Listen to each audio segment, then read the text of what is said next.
Dans les rues de Sanaa, la capitale du Yémen, impossible de faire un pas sans voir des enfants au travail. À 8 ans, Rabé est mécanicien. Pour 30 $ par mois, il répare des voitures dans ce garage. Il n'a pas vraiment le choix, c'est lui qui nourrit toute sa famille.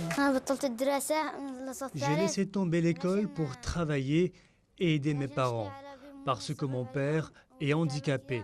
Saddam, lui, gagne rarement plus de 4 $ par jour. Avec son chariot, il erre dans les rues pour vendre des objets en tout genre. Pour lui, c'est le seul moyen de s'en sortir. J'ai arrêté d'aller à l'école. Ça me permet de gagner de l'argent et de construire mon futur.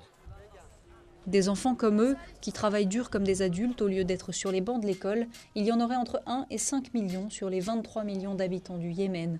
Pauvreté et maltraitance dans le milieu scolaire sont souvent la cause de cette situation. Il y a tellement de choses qui se passent dans les écoles et qui font que les enfants détestent les études, alors ils préfèrent travailler dans les rues. À court terme, nous essayons d'abord de résoudre les problèmes scolaires et à long terme, nous essayons de résoudre les problèmes de pauvreté. Mais c'est difficile car nous sommes un pays pauvre en pleine crise économique. De nombreuses ONG tentent de s'attaquer au problème. Grâce à elles, 5000 enfants sont déjà retournés dans le système éducatif, un rude combat contre les coutumes du pays. Tant que les gens ici penseront que oui, c'est bien pour un enfant de travailler, alors le travail des enfants existera toujours.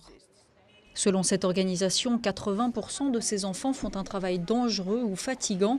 Outre la mécanique, l'agriculture et la vente dans les rues, ils seraient aussi nombreux à être utilisés pour des activités plus exposées, comme le trafic de drogue en Arabie Saoudite.